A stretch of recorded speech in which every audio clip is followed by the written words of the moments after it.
Hey, morning, everybody. That was beautiful. Thank you. Yeah, those both those songs were kind of personally captivating, and I resonated with for a couple different reasons. Maybe I mentioned this last time you played the Dragonfly song.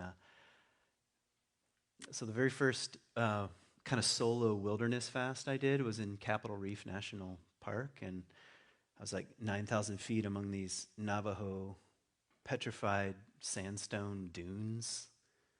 It's juniper and just a wild place. And Boregas, you know what Boregas are? Don't look them up on your phone. And I went to immerse myself in this drying desert pool from flash floods. And as I was coming up out of the water, I was like, what are these little creatures? I was like, they look like swimming dragonflies. Is there such a thing? So I didn't know that the dragonfly had a life cycle until I was at 9,000 feet. And I saw it with my own eyes. So, and the other song, yeah, beautifully too. It brought me to a memory. I used to ride horses when I was younger, and I worked at a ranch for a summer. And so, yes, I used to be a cowboy. I had a hat and everything, and rode the barrels. And but one day I was coming. It was like kind of morning time, and this is in upstate New York, and I was just walking across the field, and it was sun raining, like you were saying, and just for a second,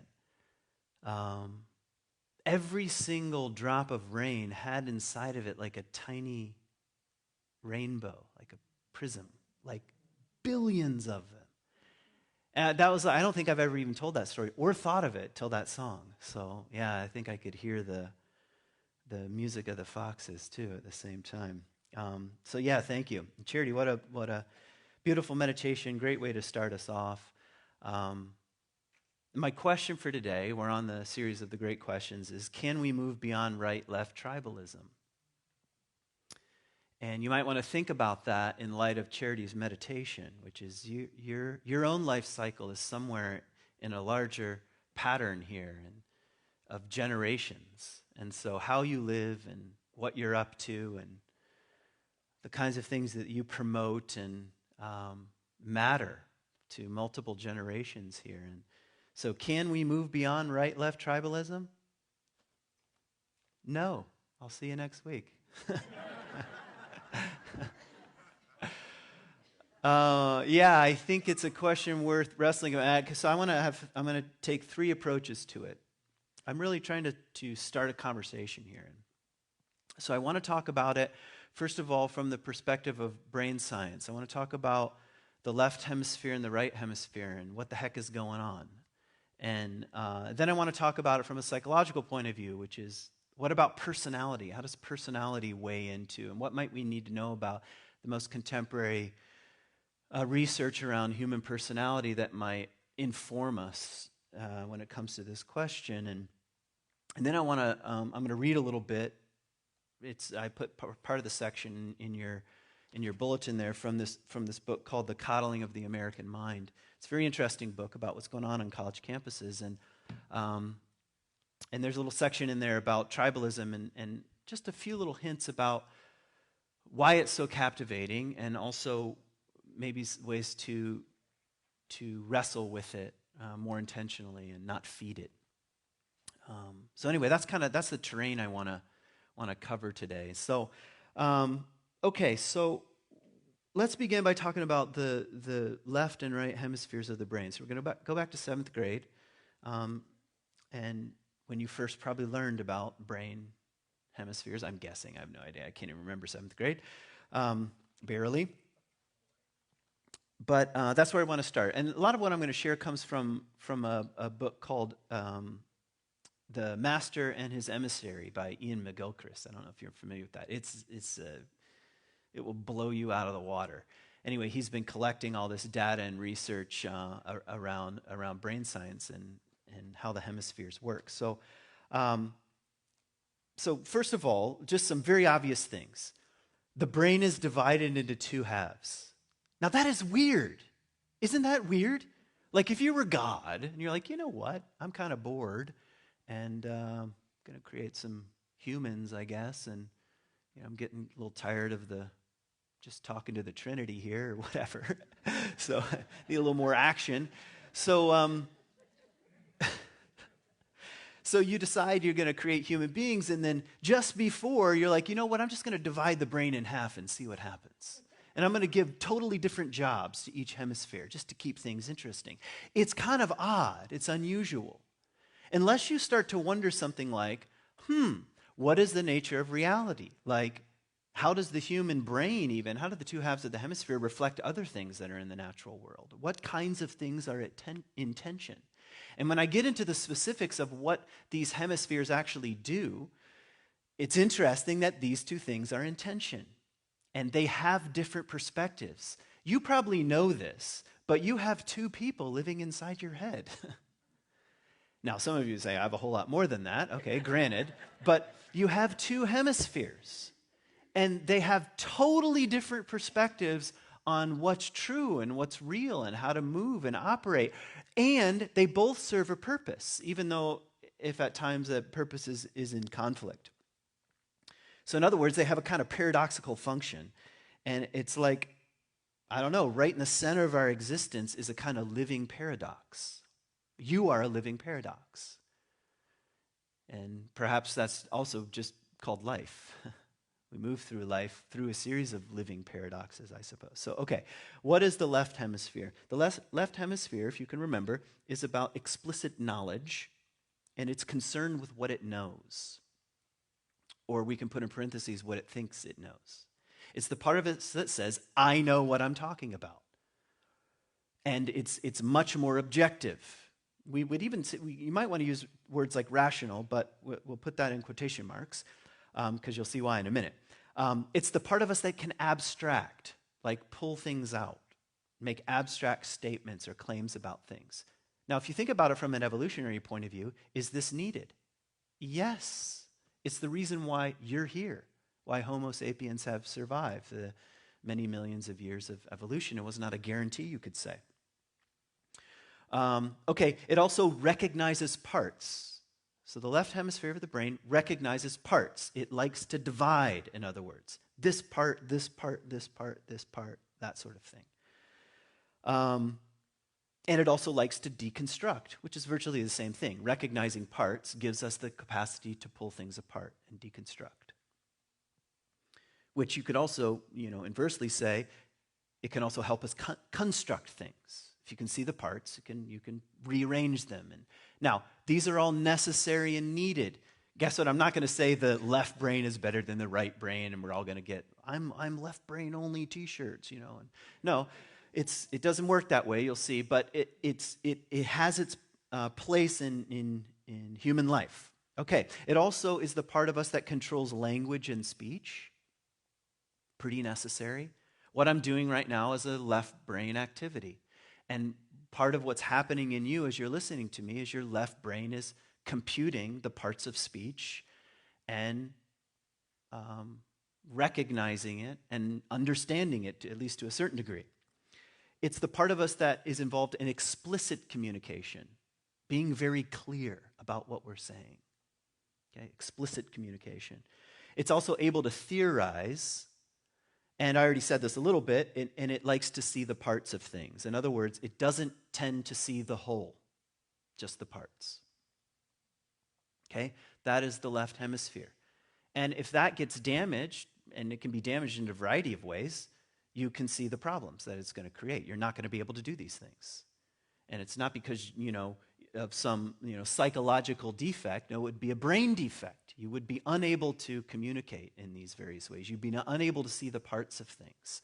You'd be unable to understand what I'm talking about right now. Okay, that's the left hemisphere. The right hemisphere is much more interested in implicit knowledge, we could say.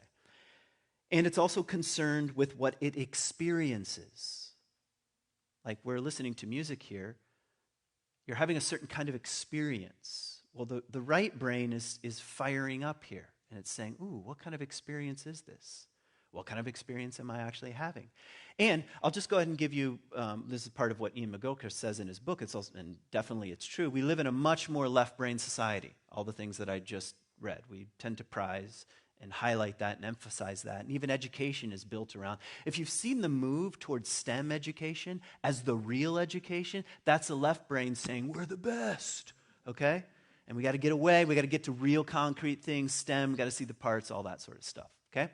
So anyway, the right hemisphere is concerned about experiences. Now, I'm going to say something that's going to sound a little bit sexist, but you're probably going to agree with me. Now, I work with a lot of people in wilderness settings, guiding and also doing one-on-one work, and this happens more regularly than you would think. So if I'm working, usually with a man, and I'll say, well, how did that make you feel? Classic question you might have heard from your therapist. How did you make that feel? More often than not, I will be told what they think. And so I'll ask again, well, how'd that make you feel? And they'll say again what they think. What hemisphere is operating? It's the left hemisphere. And sometimes I'll have to keep asking it until they can hear what I'm saying. I'm asking you how you feel. And you know what they often say at that point? I don't know how I feel. And I think, okay, now we've begun. Because now we can explore that. Okay? So that's the right hemisphere. It's much more into experience. Okay. It appreciates context. The right hemisphere appreciates context. It understands, this is probably the most important thing, the relationship between things. So not just parts, but relationships. How are things related? What are patterns of relationships? What are the energies of relationships that are present in a particular place? Like someone who is very left-brained, if they were giving a talk right now, they would not be even aware of how things are happening in the room relationally and where the patterns of energy are. But a person who has a little more access to the right brain or has flexed that muscle would be giving a talk, but also paying attention to is it working? You know, it wouldn't just be about the content. It would be about the relational dynamics that are at work. Am I making sense what I'm saying? Okay. The right hemisphere is responsible for meaning. This is why scientists will say things like, we're just telling you the facts. We don't care what it means. That's not our domain, all right? Well, that's the domain of the right brain. It's concerned about meaning. It's also the part of us, I think this is interesting, that recognizes faces. Now, human beings have evolved, and the human eye is a very important part of our evolution and affected how we evolved. And what many evolutionary biologists say, our capacity to recognize faces and read emotional cues is what has really helped us evolve. Just evolve. I can end the sentence there. Okay. It recognizes faces. It recognizes living things, not just individual parts. I don't know if you've ever stood by a tree or even a mountain and there was a sense of this thing is alive. Now, what part of us is processing the world that way? The right hemisphere. Okay? What else? It's the part of us that processes pain. Because it's not just that we feel pain, but what part of us processes that pain. And also the capacity to process pain that we sense in other people. That's a right brain deal. And when that's not functioning well, there's a lack of empathy. That's the conclusion. When there's the right brain, if it doesn't function at all, there's no empathy. But if it's not functioning well or it's not well activated or something like that, you're not able to process the pain of someone else. You're cut off from it in some way. Okay. Maybe a few other things. Emotional understanding, that's kind of another way of talking about empathy. Implicit communication is a part of us that can understand implicit communication. Like when someone says on the phone, well, it's been good talking to you. Okay, implicit communication is, I'd like to get off the phone. Okay? But if you're not well aware of that, you'll be like, well, it's good talking to you too, and you might just continue on with your sentence, all right? Some people, they really suck at implicit communication, all right? Interestingly enough, it's the part of us that where instinct is housed, certain kinds of instincts, and it mediates social behavior.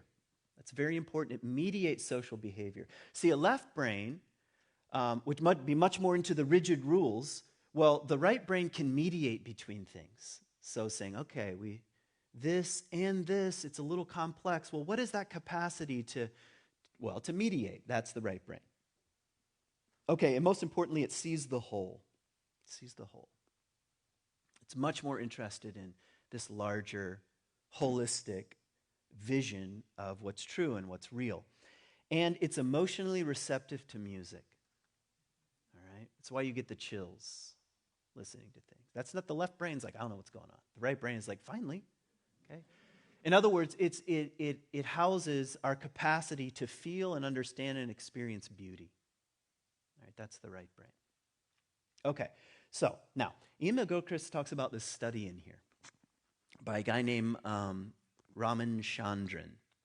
And it's a very famous study, and it has to do with those who suffered brain damage and a severance between the right and left hemispheres, which can happen a variety of ways. It just head trauma, it can happen because of stroke, it can happen because of surgery to help someone survive. So he did a series of studies where there was no communication between the left and the right brain, just to try to gather some facts. And this is this is good stuff right here. Okay, so those who had experienced right hemisphere paralysis. Okay, so the right hemisphere, everything I just went through, is not working anymore. There's paralysis there. And he would say, which also corresponds to physical limitations, but I don't want to get into all that now, but you'll see what I mean. So he would tell the people, he would take a person and say, I want you to, with your left hand, which doesn't work, okay, if you have right hand, complete right hemisphere paralysis, I want you to point with your left hand at my nose. Okay, now right away you can say, this sounds like a cruel experiment. But here's what would happen. He would ask them, are you pointing now? And they would say, yes, I'm pointing now. Okay? When very obviously they can't point, but they think they're pointing. So what is happening? So he started to wonder something like, can the left brain, when it's the only thing operating, construct delusions? And it can. If it thinks something should be the case, it's the case, regardless of whether it's true or not. All right? So let's just translate. If you're little too left brain, you're likely to think something is true and believe it's true, even if it's 100% false. Okay? Yes. Huh. Now, in case you're thinking, oh, he's talking about the Republican Party. No, I'm not talking about I'm talking about you, all right? I'm talking about everyone has this. And if the right hemisphere is completely inoperative, you're likely to believe delusions. Now, this experiment gets even weirder. So not only was this true across the board with people with total right side paralysis, right hemisphere paralysis, he would put people in a room together who all suffered from it and then ask them, say, is that person over there pointing at my nose? And you know what all of them said? Yes. So collectively, they'll get on board with the delusion, we would call it, because they think it should be true. This person should be able to point at their nose, and therefore they must be, and they would all agree they're pointing at that. Now, in case you think they're lying, what I'm telling you is they're not making it up. They believe this to be the case. Now, you have to go ahead and stop at this point and say, the brain is weird. Wouldn't you agree? So this little example is saying something like, when we're too left brain, which is definitely modern Western culture, definitely, some things can go awry. Okay? Now, there are ways to exercise and open up the right brain. I'm not going to get into all that. I'll give you one hint. Maybe I'll just get into my solutions, because one of the most surprising things in McGilchrist's book here, and he's got a new one called The Matter with Things. It also costs $137. It's in 2 volumes, so I haven't bought it yet. Okay, I'm going to give you a quote here. Beauty, morality, and truth, all of those, by the way, are right hemisphere things. Especially truth, big picture, holistic truth. Morality, remember what I said about mediating between things, okay? And beauty, all right hemisphere. He says, in our culture, beauty, morality, and truth have been downgraded, dismissed, or denied. If you want to see the consequences, you need do no more than look around you. Right? That's his sort of assessment of contemporary culture right now. So, solution number one to can we get beyond left-right tribalism is beauty. That's what I'd like to suggest. Exercising beauty. Pursuing beauty. Pursuing art.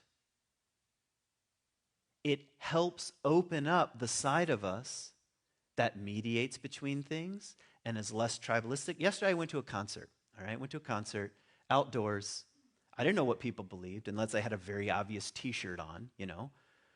But the music, sitting there listening to music, I wasn't going around and saying, is it safe to sit by you? Can you give me your political opinions? Do you have a concealed weapon permit? I wasn't dividing the world up like that. We were all enjoying something together.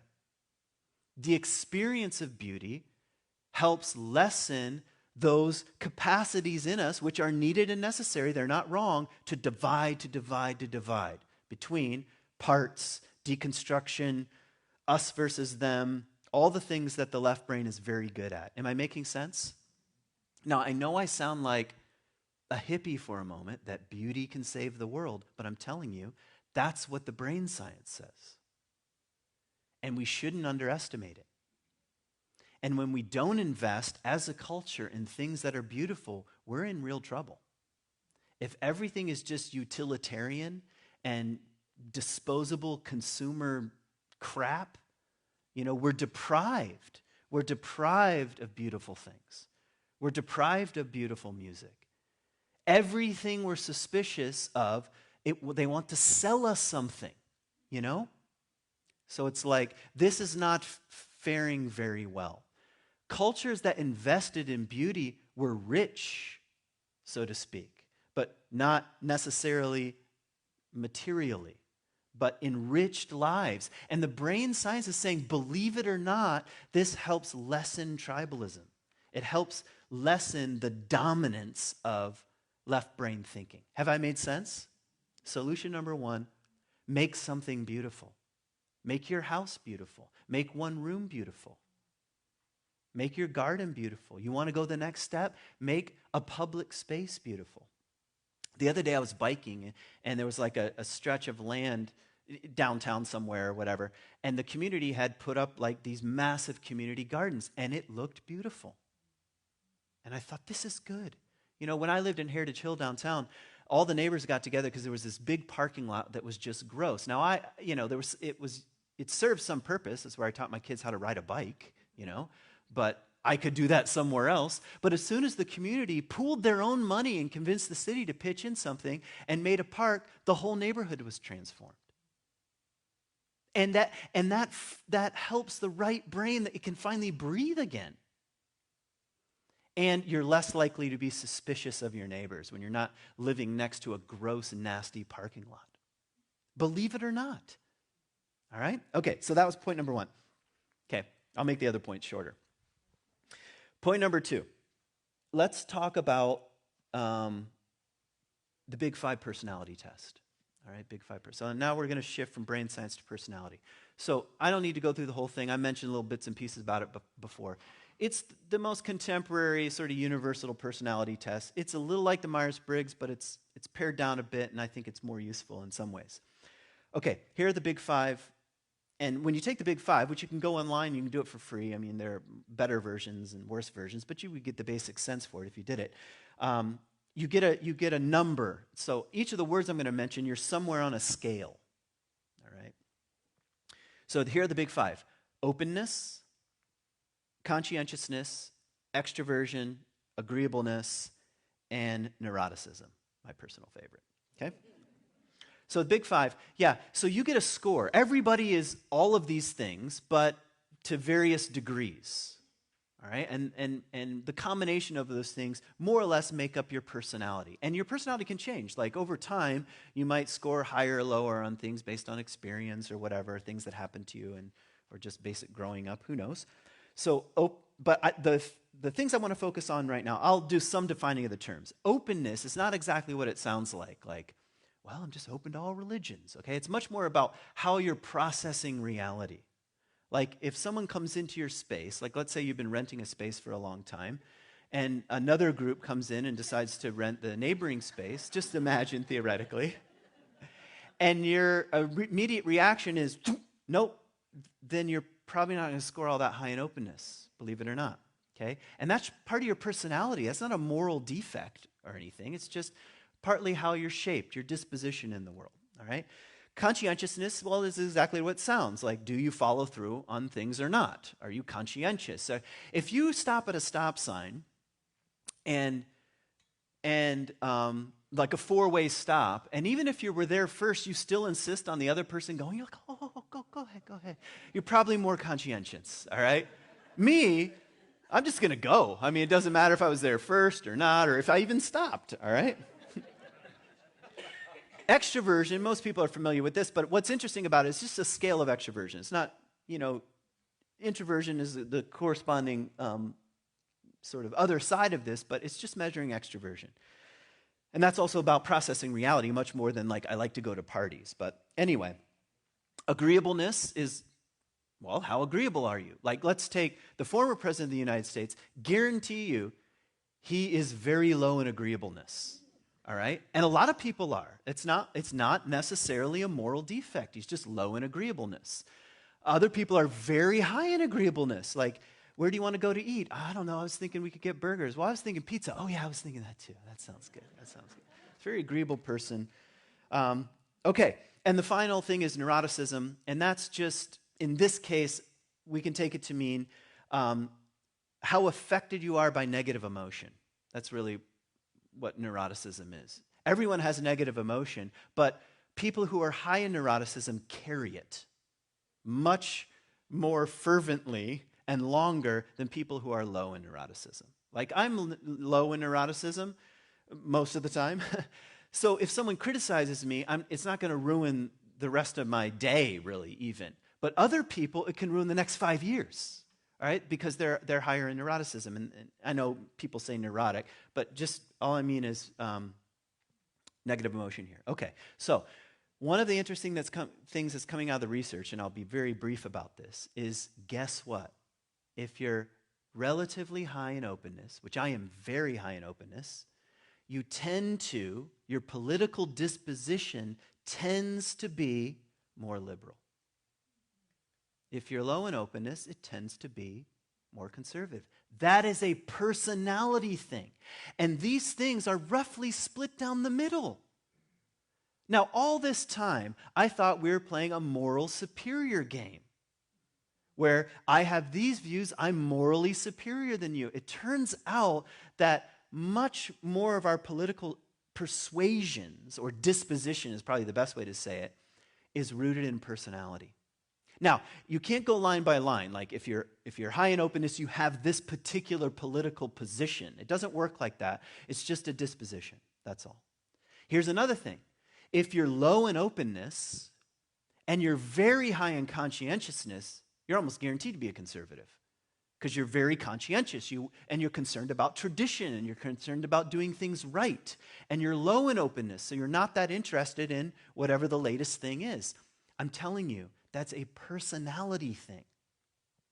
So I hear this research and I think, I have to rethink the whole right-left thing, period. Brain science makes me want to rethink it. Contemporary psychology makes me want to think it. Because I can't say anymore, well, one day we'll all be like me. All right? Well, you wouldn't want that anyway. Or they'll all come over to my side. Guess what? Human beings are going to keep having babies. And if you have children and you've had more than one child, you know that they come out kind of wildly different. Like in terms of personality. And that's just what's going to keep happening. So part of what we have a responsibility to do toward ending right-left tribalism, to say, some of this is just disposition. And so what can I learn from someone who has a different disposition? Can I not learn from anyone who's not as open as me? I happen to be massively high in openness and so embarrassingly low in conscientiousness that I don't want to tell you the number, okay? But I have something to learn from someone who's conscientious. Do you understand what I'm saying? So it should change the way we talk about the right-left divide right now. Some people are, we would say, wired. I don't like computer metaphors for human beings, but I guess it works for the time being. Some people are wired in a certain way, and I think we have some responsibility to honor that and then talk about the values of that. All right, it's a value to be low in openness. In what sense? It's a value to be high in openness. Well, in what sense? And same with all of these things. Do you see how they don't have a scale of good or bad on them? They just are. And then the combination of those things makes life interesting. Okay. Just remind you. Okay, I'm not going to remind you of anything. All right, the next one, I want to talk about what I'm going to call tribalism. Now, tribalism is the result of human evolution, as all these things are, including the brain, including psychology, the way I'm using the big five here, but also just groups in general. We are social animals. You know this. You learned this in school. We're social animals. Even if you're an extreme introvert and you want people to leave you alone, you're still doing that in relation to the social sphere. You're a social animal. You're reading reality based on the social situation. We'll never get out of it. So here's something true about evolution over time. We banded together in tribes, and some tribes were more successful than others. Every single one of you in this room comes from a long lineage of successful tribes. Otherwise, you wouldn't be here. Now, you can say, well, I'm not into tribalism, but you're here because of it. Your tribe was more successful than other tribes. Now, successful, what do I mean by that? Staying alive. That's what I mean right now. And if you go way back in time, there were all kinds of other Homo erectus beings that also lived for hundreds of thousands of years. And where are they? They weren't as successful in terms of tribalism. So tribalism is part of the reason why we're here. We band together. There's a collective field. You could even say, and I would argue, that you would need different kinds of dispositions and perspectives to band together to get something done. Wouldn't you agree with that? Yeah, and that's part of our evolutionary history. Now I want to read to you this section that's in your bulletin. So let's read it together here. This is from the Coddling of the American Mind. This is kind of an aside in the book. It's really about what's going on in college campuses. But, okay, the bottom line is that the human mind is prepared for tribalism. Okay? Through evolution here, we're prepared for tribalism. Human evolution is not just the story of individuals competing with other individuals within each group, although sometimes we think it is. That's not really just the story. It's also the story of groups competing with other groups, sometimes violently.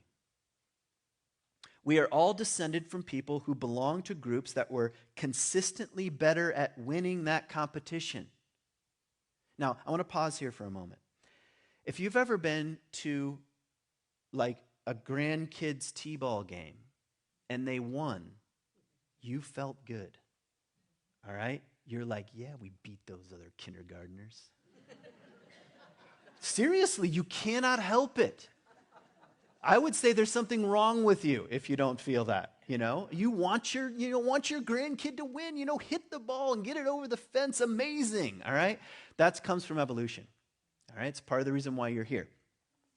All right, let's keep reading. When the tribe switch, these are in quotation marks, is activated, we bind ourselves more tightly to the group. So, especially in times of fear, anxiety, that switch gets activated and we're like, who's my group? COVID is a great example. Where's the safe group? It depends on your persuasions here, all right? We embrace and defend the group's moral matrix. This is what makes it start to be interesting. Not only do you band together, but you start defending, we're right. Our morality is right. Our moral matrix is the correct one. We stop thinking for ourselves. A basic principle of moral psychology is that, quote, morality binds and blinds. What a line, right? It binds, yeah, and it also blinds, all right? Which is a useful trick for a group gearing up for battle between us versus them. In tribal mode, we seem to go blind to arguments and information that challenge our team's narrative. Merging with the group in this way is deeply pleasurable. As you can see from the pseudo-tribal antics that accompany college football games. go blue. Or go green, or go Notre Dame. And then you can put God in there. Not only are we better, but God's on our side, all right? So yeah, why are we attracted? Why is it pleasurable? Someday I want to go to Manchester United, to their home stadium, and I promise you I'll paint my face, paint my chest, I will wear a scarf, I will drink beer, I will chant songs, and it will be deeply pleasurable, all right? And if we win, it will be glorious, all right? And if I see people in the parking lot from the other team, I'll gladly give them the finger, all right? Why not? Why not? Okay. Now, this is a section I didn't put in there because I didn't want the bulletin to be too long, but here's where they start going with this line of thinking. I'm going to read. But being prepared for tribalism doesn't mean we have to live in tribal ways. Just because we're prepared for it, and it's there, it's in our DNA, and it's in our biology, it's in our psychology, it's there, doesn't mean we have to live in these ways. The human mind contains many evolved cognitive tools. We don't use all of them all the time. We draw on our toolbox as needed. Local conditions can turn up the tribalism or turn it down. Isn't that true? And if you think national conditions can turn up or turn down tribalism. Mainstream media, their full-time job is to turn up tribalism. Really? Okay? Any kind of intergroup conflict, real or perceived, immediately turns tribalism up, making people highly attentive to signs that reveal which team another person is on. I want to know which team you're on. I want to know which team you're on. Become hyper-vigilant in a way. Traitors are punished, and fraternizing with the enemy is too.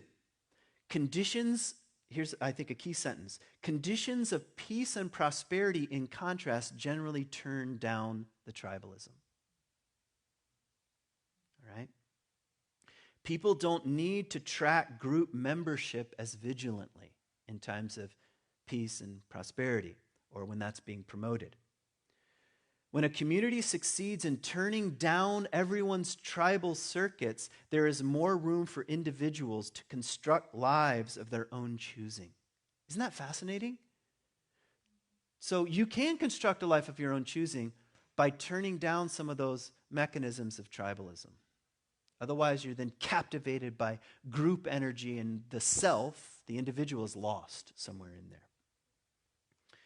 Now, because this book is largely about college campuses and their effect on the world right now, let me read just a little teaser for the book. So what happens to a community such as a college or increasingly a high school when distinctions between groups are not trivial and arbitrary, but when they are emphasized rather than downplayed? What happens when you train students to see others and themselves as members of distinct groups defined by race, gender, and other socially significant factors, and you tell them that those groups are eternally engaged in a zero-sum conflict over status and resources? He says that's the college campus. That's what they argue for. Now, you should read the book to find out what they're talking about. But that's interesting. That's turning up the tribalism. So what's my concluding point here? What solutions are present? Because part of the answer to the question, can we move beyond right-left tribalism, is actually no. It will be ever present. It's in our biology. So the better question is, what can we do about it? And I'm suggesting beauty.